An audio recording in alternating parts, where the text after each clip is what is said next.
What's up, guys? Today we're taking a look at this Emeril Lagasse 7-quart air fryer. I was leaning towards the Corsi 5.8 until I found this one. And I almost bought it, but, you know, when I saw this one, the price was better. And let's pull out this pan.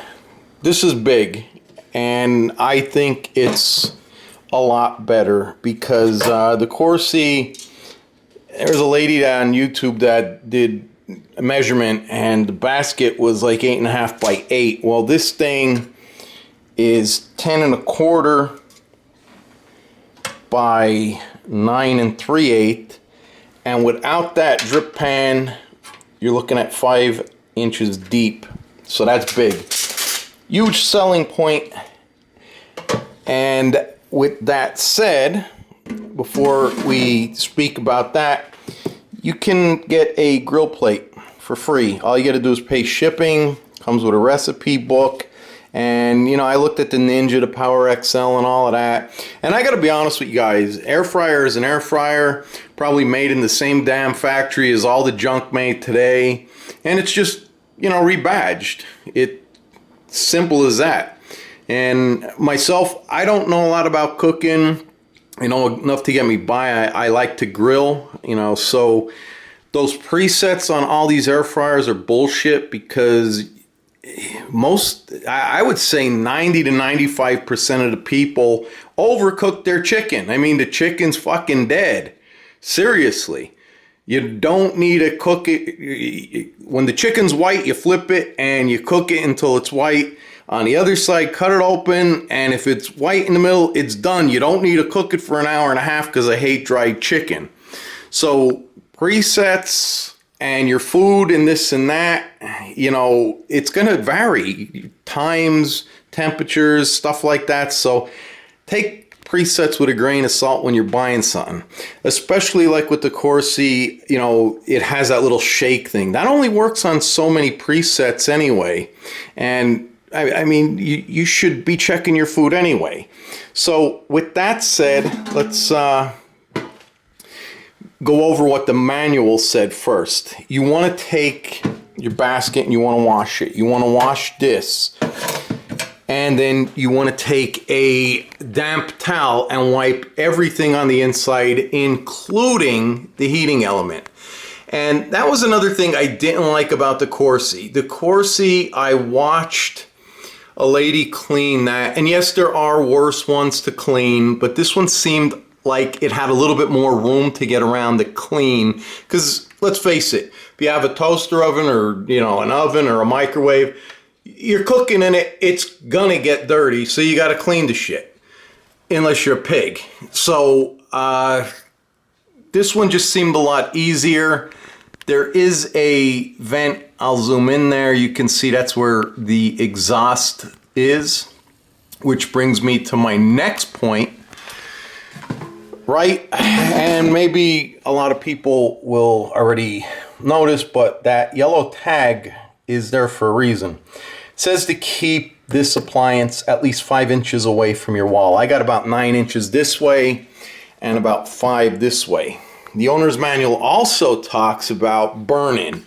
So burn-in, there's a coating on everything, and you want to make sure you burn all that off because it's something that they put on to protect the element and the metal, the plastic, and everything while it's in storage or being shipped, and it's sitting in a warehouse until it, you know, is bought by the consumer.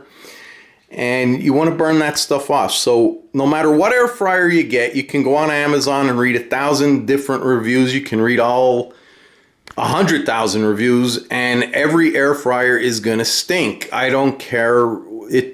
It's like anything new. Buy a new car, you're gonna have that new car smell. You buy, you know, wall-to-wall carpeting, you're gonna have that smell. So it's just a fact of life. With that said, the manual says burn this in 3 times. That means run the thing 3 times, and in between, wash everything that I just pointed out to you. Now, coming over here, you know, somebody complained about a broken handle during the reviews, and then there was a fella that did a review and said his handle broke. And the reason for that, I believe, is because right here is just a slot, and then over here on your pan you have that little thing. So it does take a little force too, because you got a little spring pin here, and these things just push up, and they have a little dedent here and here. So when you push this in, if it's not lined up perfect, you're pushing and you're having force on that. I would prefer to use a hand here and a hand here. Push it in, and you're set to go. So I'm gonna try and push that in with one hand. There you go. You have that light up. That's your display. This is your power button, and then this M is your menu. So that'll cycle your presets. And then on this side you can increase temperature. Max is 400 degrees.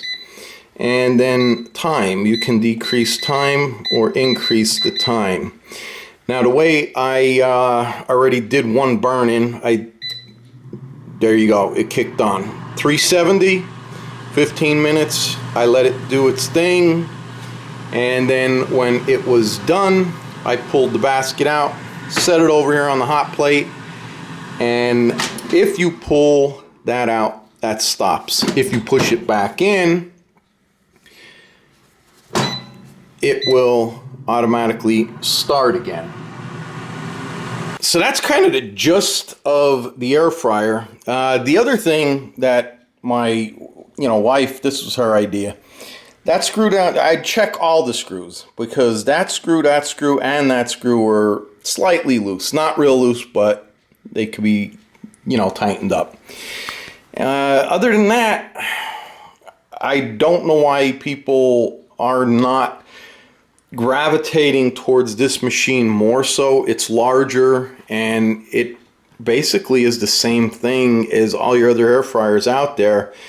And I think people get on the bandwagon of, oh yeah, the Ninja, the Corsi, this and that, and they flood YouTube and the reviews, and you could give somebody $100 and somebody will still complain about something. So that's my opinion of how people are. They just complain. They like to complain and find fault. The beeps on this one are as loud as my microwave. Let's plug this back in once. I don't like making long videos. This is how loud it is.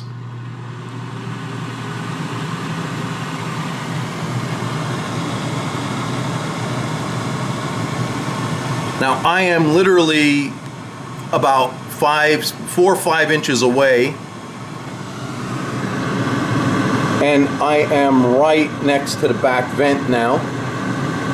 I don't think that's that loud. So if you're in the market for an air fryer, check this one out. I think it's definitely worth it. There's one other thing I will say. Some Dawn Power Wash. If you clean this, of course you're going to clean the basket, and you're going to clean this drip pan. But after you're done using it, just like a microwave, unless you're a pig and you don't do that stuff, I mean, that's up to you, that's your business. But I like to, wipe my microwave out. So when you pull the pan out and this cools down, unplug it from the wall, of course, and then wipe it down with some power wash. And then even the element, when that's cool, wipe it down with a rag and keep it clean like you do your oven or your microwave.